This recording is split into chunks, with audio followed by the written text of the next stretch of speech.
Hi everyone, welcome back to my channel SRK English Academy. Today I'm going to discuss a prose topic from semester 6 Shatwan University.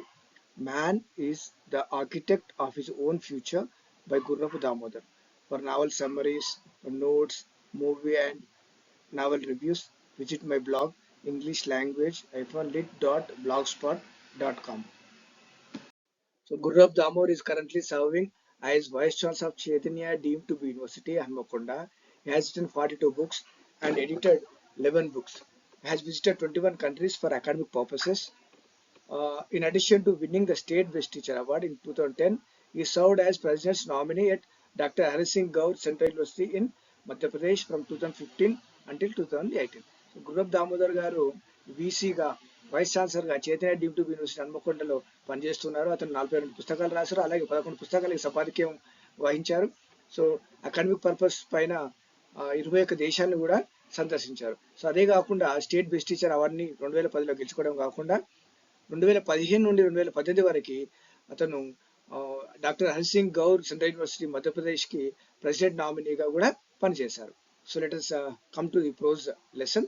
Ramakrishna Paramahamsa, who was born in small village near Calcutta, was one of India's greatest saints whose teachings helped the revival of Hinduism in India.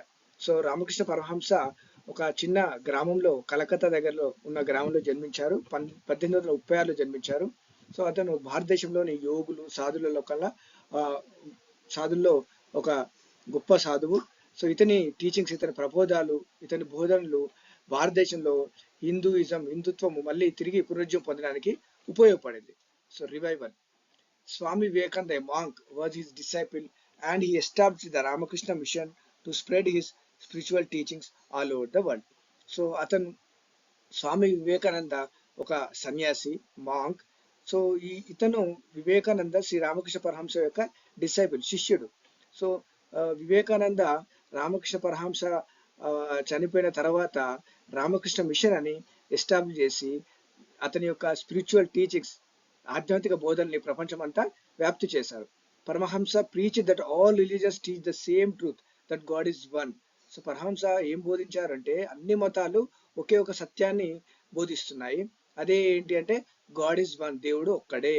So he believe that serving poor and needy people irrespective of their religion or caste was the only way to reach God. So Paramahamsa ఏం నమ్మారంటే దేవునికి దగ్గరగా కావాలంటే ఒకే ఒక్క దారి ఉంది. అదేంటి అంటే పేదలకి, అవసరమైన ప్రజలకి కులము మతం అనే వివక్ష చూపకుండా సర్వీస్ చేయడమే, సేవ చేయడమే దేవునికి దగ్గరి దారి, దేవుని చేరుకోవాల్సిన మార్గం అదే అని అతను గట్టిగా నమ్మారు.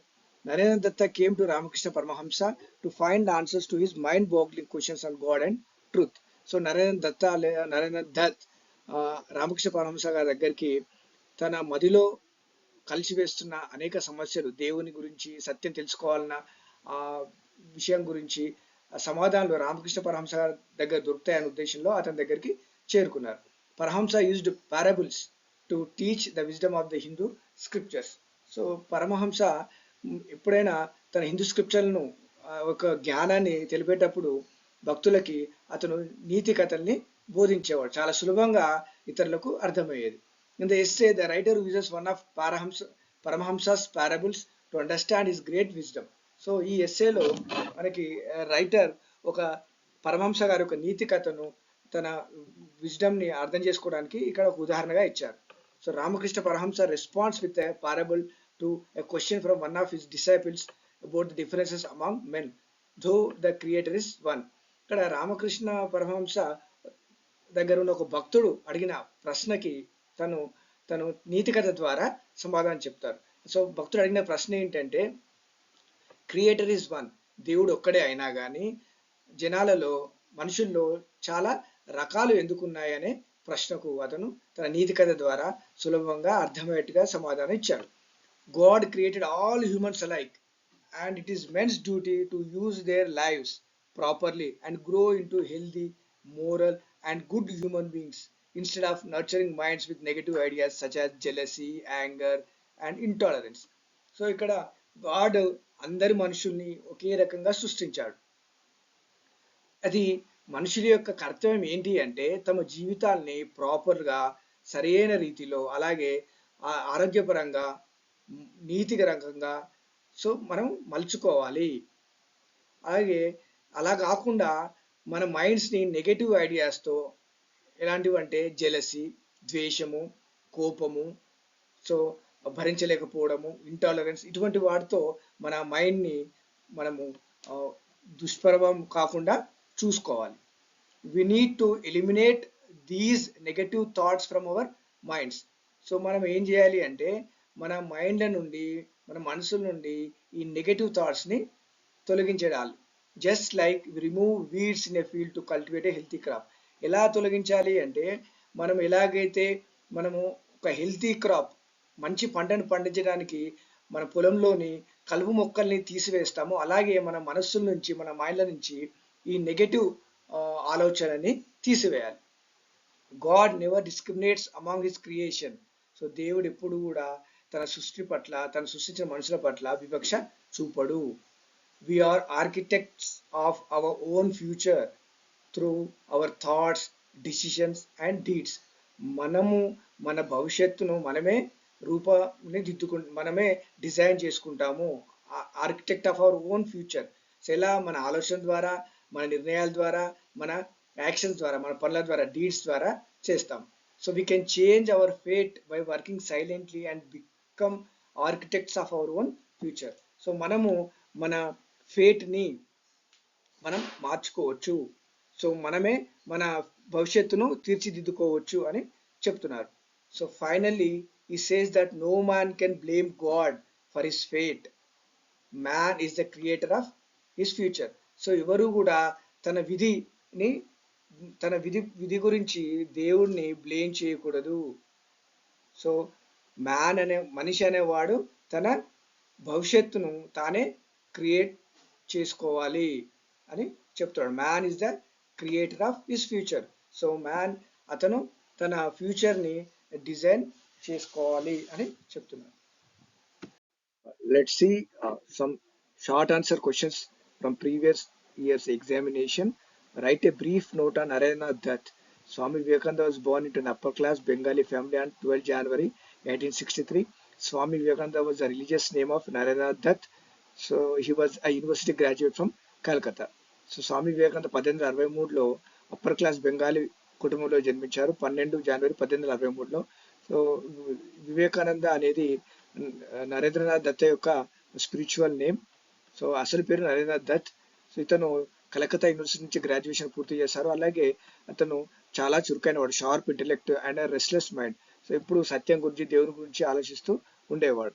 He had a keen desire to understand great philosophical truths and worked towards the upliftment of the downtrodden.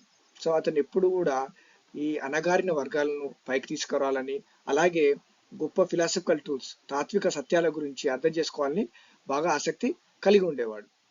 He was greatly drawn to the ideals and wisdom of Sri Ramakrishna. So Ramakrishna Paramahamsa గారి యొక్క జ్ఞానము అతని యొక్క teachings చూసి అతని పట్ల ఆకర్షితులయ్యారు. He came to Ramakrishna Paramahamsa to find answers to his mind-boggling questions about God and the truth. So Swami Vivekananda Ramakrishna Paramahamsa గారి దగ్గరికి తన మదిలో తోస్తున్న అనేక సమస్యలను దేవుడి గురించి సత్యం గురించి తెలుసుకోవాలన్న ఆసక్తి కోసం దానికి సమాధానాలు వెతుక్కుంటూ రామకృష్ణ పరమహంస గారికి వచ్చారు. Swami Vivekananda monk was a disciple of Ramakrishna Paramahamsa and he established Ramakrishna mission to spread his spiritual teachings all over the world. So Swami Vivekananda ఒక సన్యాసి, ఇతను రామకృష్ణ పరమహంస యొక్క శిష్యుడు. సో పరమహంస గారి తర్వాత తన గురువు యొక్క ఆధ్యాత్మిక బోధనల్ని ప్రపంచమంతా వ్యాప్తి చేయడానికి రామకృష్ణ మిషన్ అనే ఒక సంస్థను ఏర్పాటు చేశాడు. Paramahamsa preach that all religious teach the same truth that God is one. Paramahamsa ఏం చెప్పారు అంటే సో అన్ని మతాలు ఒకే ఒక సత్యాన్ని చెప్తున్నాయి, అదే దేవుడు ఒక్కడే. He believed that serving poor and needy people irrespective of their religion or caste was the only way to reach God. దేవుణ్ణి చేరుకోవాల్సిన మార్గం ఒకటి ఉంది, అదేంటంటే పేదలకి అవసరమైన వారికి సహాయం చేయడమే. ఎటువంటి మత కుల వివక్షత చూపకుండా అందరికీ సహాయం చేయడమే దేవునికి దారి దేవుని చేరుకోవడానికి ఒకే మార్గం అని చెప్పాడు. So second question, what did the disciple ask Shri Ramakrishna? So Shri రామకృష్ణను శిష్యుడు ఏమని ప్రశ్నించాడు?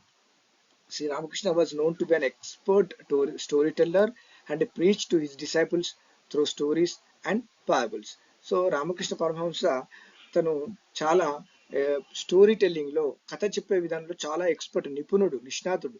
సో అతను తన భక్తులకి ఆ, ఏవైనా సమస్యలు ఉంటే వాటిని తీర్చడానికి లేదా హిందూ స్క్రిప్చర్స్ లో ఉన్న విషయాన్ని జ్ఞానం అందించడానికి ఈ విధంగా కథల ద్వారా, అలాగే నీతి కథల ద్వారా, చిన్న కథల ద్వారా, ఉదాహరణలతో వివరించేవారు. A disciple asked him why there were so many differences among men when the creator is one. So ఒక శిష్యుడు ఏమని అడిగాడంటే, అక్కడ మన దేవుడు ఒక్కడే అయితే అతను సృష్టించిన మనుషులలో ఎందుకు అనేక విధాలుగా ఉన్నారు, అనేక రకాలుగా ఉన్నారు, ఎందుకు తేడాలు ఉన్నాయని ప్రశ్నించాడు. సో ఏ డిసైపుల్ ఆస్క్డ్, ఏమని అడిగాడు, O master, can you say that there is only one God. So గురువు గారు ఒకరే దేవుడు ఉన్నాడా అని, మీరు ఒకటే దేవుడు అని చెప్తున్నారా అని అడిగాడు. Shri Ramakrishna explained his disciple in a simple way. So ఈ ప్రశ్నకు సమాధానం చాలా సులభంగా అర్థమయ్యే విధంగా అతనికి ఎక్స్ప్లెయిన్ చేశాడు. ఎలా? ఒక చిన్న ఉదాహరణ ద్వారా. Similar to how people call a small boy by different names such as my darling and dear son. So ఏ విధంగా అయితే జనాలు ఒక చిన్న అబ్బాయిని ఏమని పిలుస్తున్నారు, డిఫరెంట్ డిఫరెంట్ రకరకాల పేర్లతో పిలుస్తున్నారు. వాళ్ళ తల్లి మై డార్లింగ్ అని పిలుస్తుంది, లేదా తండ్రి డియర్ సన్, ప్రియమైన పుత్రుడా డియర్ సన్ అని పిలుస్తుంది. పక్క వాళ్ళు ఇంకా వేరే ఏదో నిక్టోమ్ తో పిలుస్తున్నారు, ఇంకేదో పేరుతో పిలుస్తున్నారు. ఆ విధంగా each person calls God by the name. అదే విధంగా సో అందరు మనుషులు కూడా దేవుణ్ణి వివిధ రకాలుగా వాళ్ళకి నచ్చిన they prefer despite the fact that is one and the same. దేవుడు ఒక్కడే అయినా కానీ అతన్ని రకరకాల పేర్లతో పిలుస్తున్నాడు. శివుడు అని, విష్ణువు అని, అల్లా అని, అట్లా రకరకాల పేర్లతో మనం పిలుస్తున్నామని ఆ విధంగా ఒక ఉదాహరణ ద్వారా చెప్పారు.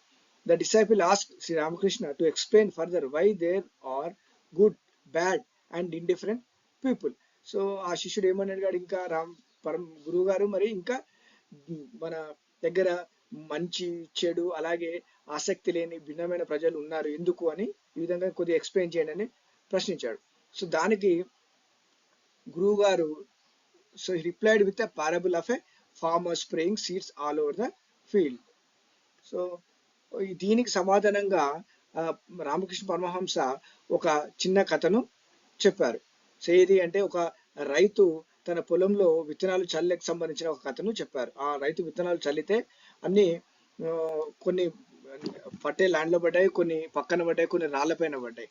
రాళ్లపైన పడ్డ గింజలు పెరగలేదు. అలాగే పక్కన పడ్డ బుషెస్ వల్ల ఉన్న బుషెస్ పైన ఉన్నాయి కూడా అవి ఎండ సరిగా అందకుండా, నీరు సరిగా అందక అవి కూడా ఎండిపోయాయి. ఓన్లీ ఫర్టైల్ ల్యాండ్ లో, ఫలవంతమైన భూమిలో పడ్డవి మాత్రమే రైతు నీళ్లు అందించడం ద్వారా, ఎరువు అందించడం ద్వారా అవి మంచిగా ఏపుగా ఎగరాయి. అలాగే మన మనసుల్లో కూడా ఉన్న మనము కూడా మన థాట్స్ ని మంచిగా నర్చర్ చేసుకుంటే, మన మనసుని మంచిగా ఉంచుకొని మంచి థాట్స్, డిసిషన్స్, యాక్షన్స్ మంచిగా చేస్తే మనం కూడా ఒక గుడ్ హ్యూమన్ బీయింగ్ గా మారుతామనే విషయాన్ని తెలియజేశారు.